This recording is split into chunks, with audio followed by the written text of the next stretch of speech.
Hey everybody, Marty Missouri here. It's after hours on Tuesday, June 13th, 2023. This is your midweek stock market snapshot that will come to you clients in the morning with the email attached to the introductory email.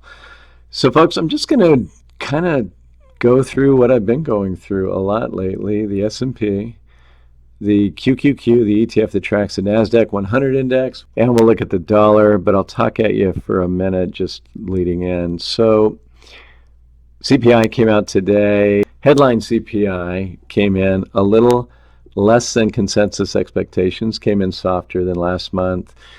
We've been stating that to clients. I've been writing about it and talking about it on the blog, that just sheer base effects, just the fact that we had big relative move a year ago, May, suggested that all things equal, it would be a soft print. Same thing, if not more so, coming for June. So barring any big spike in inflation across several of the inputs to these CPI or PCE or whatever we're talking about, base effects are going to have it come in a little bit light on a year-over-year basis. Plus, folks, remember, if we're right, there's a recession coming in the not too distant future. And with recession, you get disinflation or deflation. So, like I suggested in this morning's written commentary where I showed you the leading and the coincident economic indicators, 60 years worth of history there, we've never had this look with leading indicators careening to the extent they are, with coincident indicators, which tends to follow, still hanging in there without rolling over into recession, and therefore stock market along with it. Clearly, equity investors are honed in on the weakening or the softening inflation data with the expectations of what we're going to see tomorrow from the Fed, and that is they're not going to hike rates again in June. They've been very clear in their commentary leading up to the blackout period that they're under until the meeting that we should consider it a skip, with a promise to get right back at the rate hikes if inflation comes right back. Well, we don't think it will, because we think we have a recession coming. However, the second half of the year, base effects are the opposite of what we're seeing for May and June. We had really low month-on-month prints a year ago, pretty much July through December. So all things equal, that'll lead to higher inflation prints for the second half of the year. But if indeed we are beginning to roll into recession, well then inflation is going to continue to come down. The fundamental problem going forward, though, is that we are firmly in the camp that recognizes structural inflation forces that make the go-forward years notably different from a regime perspective, and everything that goes with labor-friendly versus capital-friendly regime. We've talked about that, and I've written a lot about that last 2 or 3 years, even pre-COVID, that this was an era that we're now finally evolving into, and that's more of an inflationary era, and lots goes with that to some degree, deglobalization / protectionism, a real focus on correcting the wealth inequality that builds and then ultimately becomes untenable at the end of every 40-ish year capital-friendly regime, which is what we think just ended. So those dynamics with energy transition and everything that goes with it makes for higher inflation. So I sympathize with those folks who say, inflation's going to be higher for longer. I don't disagree, except during those periods along the way where we roll into recession and the economy really tanks. But my point is, coming out of that, I think we're going to see inflation come back rather rapidly, akin to what the Fed says they want to avoid, and that's a repeat of the 80s, where Paul Volcker and company got really aggressive at the end of the last labor-friendly regime in the late 70s, early 80s, and raised interest rates to the moon. We had a recession. They panicked right then, cut interest rates very, very rapidly, and kaboom, Inflation came right back. They did it again, had another recession. So had these back-to-back recessions. Now, people still look back on that era, and I've talked about this before, and look at Paul Volcker as some sort of a legend who had the guts to do the unpopular thing and kill that inflation with higher interest rates.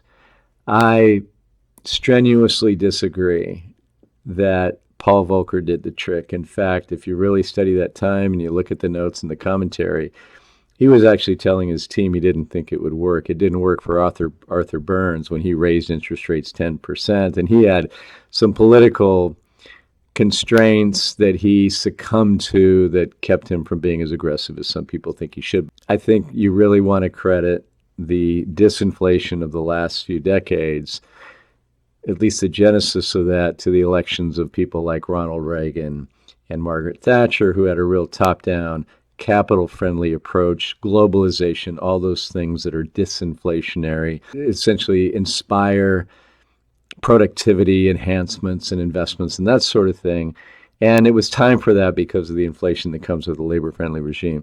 So we've come full circle, and ironically, we're talking 40 years ago, right? Now we have a situation where, for the first time since the early to mid-1940s, we have over 100% debt to GDP, whereas I believe Volcker had something like 30% going in. So he literally had the green light to take interest rates to the high teens, 20% or something like that. You didn't have the government having to refinance very short-term war debt in the 40s, COVID debt now at extremely high interest rates. So the kind of yield curve control type scenario, which is what we had in the 40s, where the Fed had to let inflation run hotter than interest rates, and therefore inflates away the debt to GDP ratio. You wake up in 1952 and you're down to 80%. You can release the yield curve control, and you've started a new trend. That's the setup today.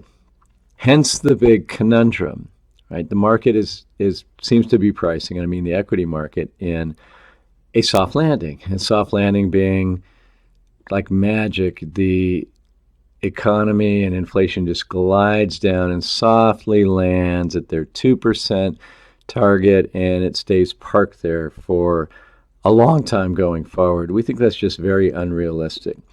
Ultimately, we think that there's probably been enough Fed tightening to force a recession once it really works through the system, and just other recessionary forces that are there, that we think are there. And then inflation comes down. The Fed does stimulate at some level, and the more the pain, the more aggressive they'll be, and they won't have inflation at that moment bothering them. But it'll come back very, very quickly, we think. Now, if we're wrong and the bulls are right, and we aren't going to have a recession, and there's going to be no landing, as some people present, well, then you don't get to do the number on inflation that we think only a recession can do. And then you're going to have the Fed have to tighten later and so forth. It's just a really tough spot this market is in. Anyway, Fed makes a decision tomorrow. ECB, Bank of Japan, also this week. Really the one that stands to really upset the apple carts would be the Bank of Japan if they decided it's time to abandon or relax their yield curve control measures that they've had in place for a very long time. They haven't hinted that they're going to go there this meeting. I don't think the new head of the Bank of Japan wants to surprise markets that way. But sometime, I think, in the not too distant future, and I'm not the only one who thinks this, Japan's going to be in a position to abandon that yield curve control. It's going to be very interesting to address those dynamics when they hit the global market. So right now, looking at the technicals, there's that very busy chart. One of these days, I'll clean it up, I promise. But it's the daily chart of the S&P 500, and I take you back to the very beginning, upper left corner there. I just drew a blue X, very beginning of the bear market, or at least the all-time high for stocks. And you can see we pretty much established this very definite downtrend line, just kept hitting it and breaking it, and we were pointing to the technical signals that it was not breaking it, but actually failing there all along. And then remember in here, though, we started getting bullish. We predicted that this consolidation pattern would break out to the upside. That's what our technical analysis suggested, or if we didn't predict it, we said odds favor that. Then right back up in here when we consolidated in a very similar fashion, we had the opposite look. So suddenly that 50% retracement of the bear market became significant. Well, folks, we've broken out of that, retested it, and bounced off of that, and now have broken through the 62% retracement, which is often where bear market rallies go to die.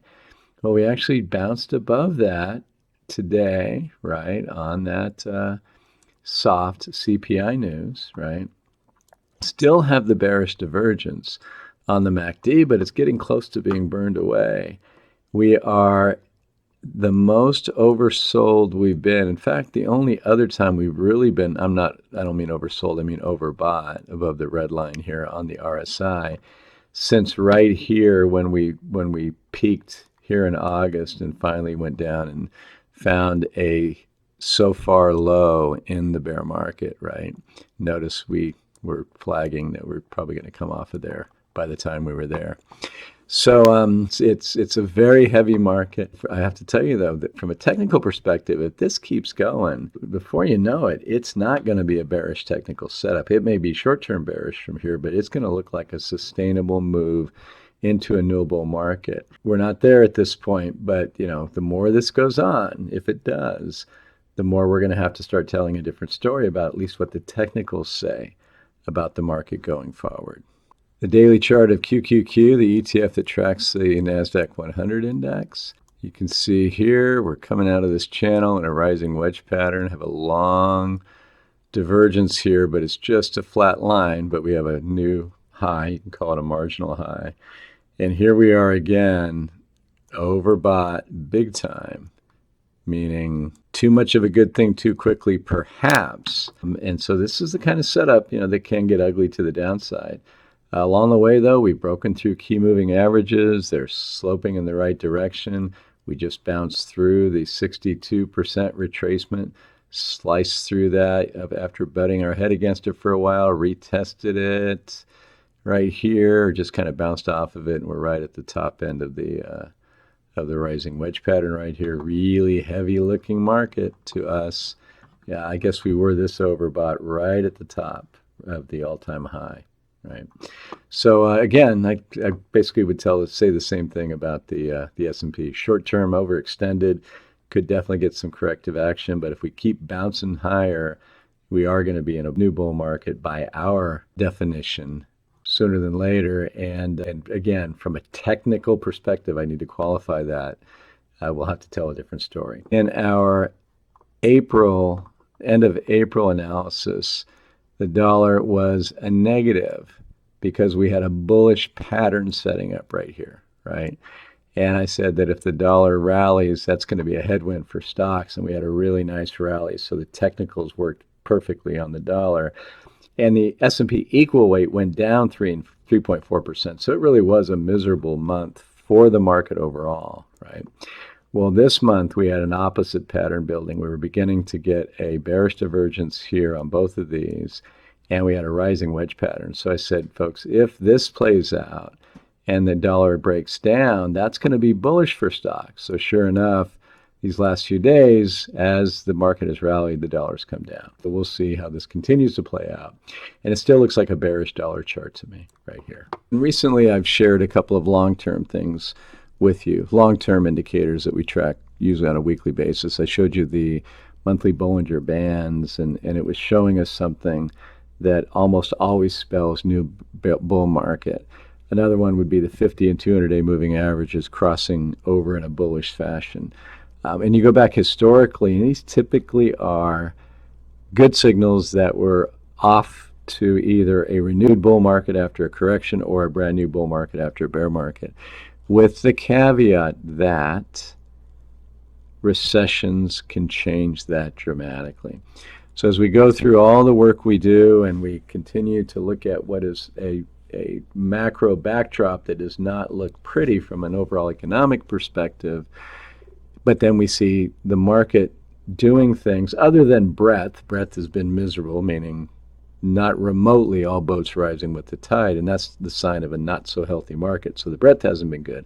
But the headline averages that are cap weighted meaning the bigger companies really do the heavy lifting. They are looking technically better, and I just showed you two of them with QQQ and the S&P 500.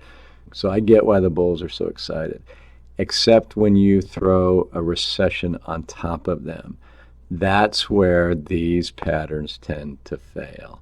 So it's really all about whether or not we have a recession coming. And here's the thing, folks. I'm liking some of these charts in terms I think they're beginning to look better, and I can see a pathway to a new bull market from a technical perspective. But when I look at the fundamentals, I say, oof, this is the kind of market where the technicals can fail. And these would be the bullish technicals. It's like that favorite quote of mine that I've shared on the last 2 days in a row, and it's from Como Shea, an old hedge fund manager, and he basically says that there's the wind and the tide, and if all you do is focus on the wind and not the underlying tide, you're going to end up crashing into the rocks. And I think of the wind as technical analysis, and I think of the tide as fundamental analysis. Both are very important, and when they line up, we want to really take on more volatility or more equity exposure perhaps, or ownership exposure in the right equities or commodities or what have you. But when they diverge, we got to pay very close to those divergences, especially when it's the fundamentals diverging from the technicals.